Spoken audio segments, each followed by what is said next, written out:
Vamos a hablar de las trayectorias termodinámicas. Bueno, las trayectorias termodinámicas, como su nombre lo indica, es el camino que nosotros elegimos para poder cuantificar cambios en propiedades termodinámicas. Como sabemos, las propiedades termodinámicas como la energía interna, la entropía, la entalpía, la presión, el volumen, todas ellas son funciones de estado, lo que implica es que sin importar la trayectoria que nosotros sigamos o el camino que nosotros sigamos, la diferencia entre dos estados siempre va a ser la misma, sin importar la trayectoria que nosotros sigamos. Así que si son funciones de estado, las cuales no importa la trayectoria, entonces ¿por qué nosotros vamos a tratar de identificar una trayectoria para cuantificar esos cambios en las propiedades termodinámicas? Simplemente porque en las propiedades termofísicas de las sustancias tenemos generalmente un conjunto reducido de información que debemos utilizar para hacer o para cuantificar esos cambios. Generalmente vamos a tener datos en las fases condensadas. Cuando hablamos de ellas se especifica que son sólidos y líquidos. Generalmente nos van a dar una capacidad calorífica y un volumen, generalmente estos datos a 25 Celsius, o nos van a dar en vez del volumen la densidad, que es el inverso del volumen. En las sustancias en fase gaseosa generalmente vamos a tener la capacidad calorífico como gas ideal. Adicional a ello, pues también tendremos una ecuación de estado que pueda describir la sustancia. Y otro conjunto de datos generalmente importante está relacionado con los datos asociados a el equilibrio de fases, generalmente un delta H de vaporización, de fusión, de sublimación, una temperatura de saturación, generalmente este sería el punto de ebullición. A condiciones normales, cuando se habla de condiciones normales, pues es a una atmósfera, y generalmente también pues unas curvas de saturación, de presión de saturación. Generalmente es este el conjunto de datos que nosotros necesitamos o tenemos disponibles para realizar el cálculo de propiedades termodinámicas de las sustancias. Así que si nosotros estamos supeditados a esta información, debemos ser capaces de utilizarla para cuantificar los cambios en las propiedades termodinámicas. Entonces, si nosotros hiciéramos una gráfica de la información generalmente disponible para nosotros, vamos a tener que pues tenemos las líneas de saturación, ¿cierto?, que vienen dadas por estas relaciones presión de saturación en función de la temperatura, ya sea para el equilibrio líquido-vapor, para el equilibrio sólido-gas y para el equilibrio líquido-sólido. Esta es la información. Aquí en la fase sólida tenemos generalmente capacidades caloríficas a presión constante, volumen. En la fase líquida también algo muy similar. Y en la fase gaseosa generalmente vamos a tener esta capacidad calorífica como gas ideal, que se coloca obviamente a una presión muy bajita o estrictamente a la presión cero, donde todas las sustancias pues se van a comportar como gases ideales. Todas las sustancias en fase gaseosa se van a comportar como gases ideales. Generalmente nos van a dar la entalpía de fusión, la entalpía de vaporización a una atmósfera como tal. Entonces, con base en eso, vamos a ser capaces de diseñar trayectorias que nos permitan cuantificar cambios de temperatura y cambios de presión. En las fases condensadas líquido-sólido, generalmente pues nos podemos ir primero por una trayectoria isotérmica y después por una trayectoria isobárica. Entonces cuantificamos los cambios de la propiedad primero isotérmicamente, después isobáricamente, o al contrario, isobárica y después isotérmicamente. ¿De qué depende esto? Pues de en donde yo tenga la disponibilidad de las capacidades caloríficas, en donde yo conozca las densidades o los volúmenes de las sustancias. Entonces todo depende de esto. Generalmente no hay mucha diferencia en las fases condensadas porque la capacidad calorífica tiene una variación relativamente pequeña, así que las capacidades caloríficas generalmente se van a considerar para una sustancia incompresible como generalmente se considera un sólido o un líquido. Vamos a tener entonces este tipo de camino que puede ser relativamente indiferente, ¿cierto? Yo puedo utilizar una capacidad, el mismo valor de capacidad calorífica a diferentes presiones, suponiendo razonablemente que ella no es función de la presión.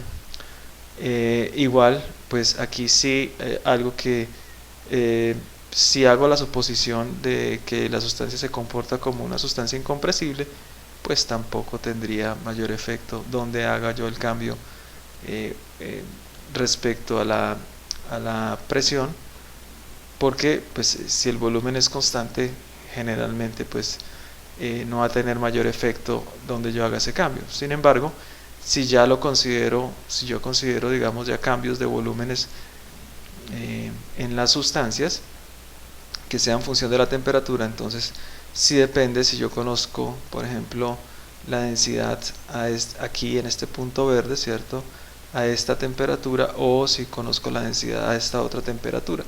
Entonces, dependiendo de dónde yo conozca los datos, pues tengo que irme por una trayectoria o por otra. Lo mismo es válido aquí en esta fase condensada líquida. Si ustedes se dan cuenta, si quisiera cuantificar el cambio de ir desde el estado 1 al estado 2, por ejemplo, un H2 menos H1, o un U2 menos 1, o un S2 menos S1, siendo ellas pues entalpías, energías internas y entropías respectivamente, nos damos cuenta que yo no puedo hacer un cambio de temperatura a una condición diferente que a la presión, a una presión muy bajita que me garantice la condición de gas ideal. ¿Por qué? Porque generalmente la información que tengo de capacidad calorífica es de un gas ideal. Por ejemplo, si yo tuviera la información de capacidad calorífica a 0.8 atmósferas, por ejemplo, entonces el cambio lo haría a 0.8 atmósferas, pero por lo general la información que se tiene es la capacidad calorífica de un gas ideal. Eso me obliga a que para ir del estado 1 al estado 2 tenga que necesariamente disminuir la presión hasta el estado de gas ideal para llevar a cabo el cambio de temperatura de la sustancia, ¿sí? Diferente a si yo conociera una capacidad calorífica a esta condición 1, pues haría el cambio de temperatura aquí, debido a que conozco la información de la capacidad calorífica, ¿sí? Entonces, lo que me está diciendo estas trayectorias es que yo debo tener en cuenta la información que se requiere para ello. Ahora, si entre el estado 1 y el estado 2 hay un cambio de fase, y por lo general yo conozco la entalpía de fusión, pues lo que yo tengo que hacer es que sí o sí debo idear una trayectoria que utilice ese dato de entalpía de fusión. No puedo hacer ese cambio de fase en un estado diferente porque no conozco la información. Así que por necesidad yo tengo que diseñar mi trayectoria tal que disminuya la presión, por ejemplo, después haga un cambio por temperatura, después un cambio de fase para que utilice esta información que está disponible, por ejemplo, a una atmósfera. Entonces yo tengo que hacer el cambio de fase a esa atmósfera, y después, ya que tengo el cambio de fase, puedo cambiar temperatura y cambiar presión. Por ejemplo, si el cambio involucrara ir de una fase 1 a una fase 2, pues ya vemos que de las infinitas rutas que podría tomar, la más conveniente, la que es posible de realizar, es aquella que utiliza la entalpía de fusión, la entalpía de vaporización y la capacidad calorífica de gas ideal. ¿Por qué? Porque son los datos que están reportados en la literatura.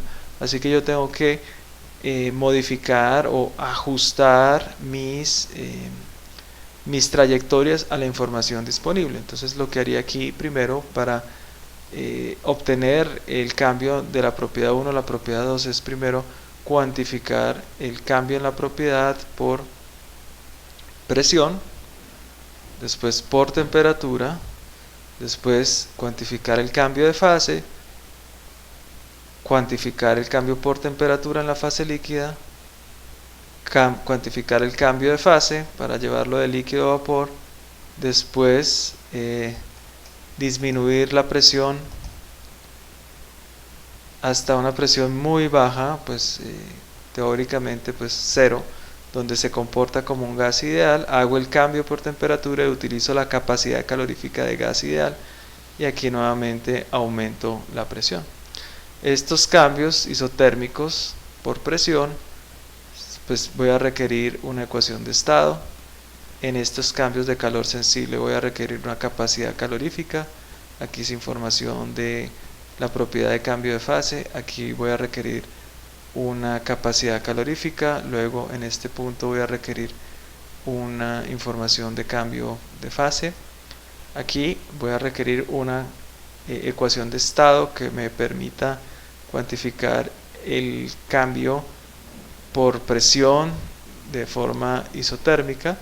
Aquí nuevamente, recordando, voy a requerir un valor de capacidad calorífica y finalmente una ecuación de estado que me permita a mí cuantificar el cambio isotérmico de la propiedad que yo esté queriendo trabajar.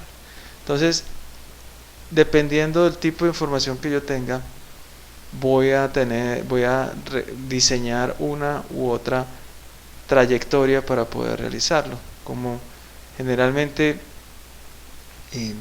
estoy supeditado a la información que me da la literatura, yo voy a entonces requerir que estar, digamos, atento para poder diseñar una trayectoria que utilice toda la información disponible. De lo contrario, pues no podré cuantificar los cambios en las propiedades termodinámicas.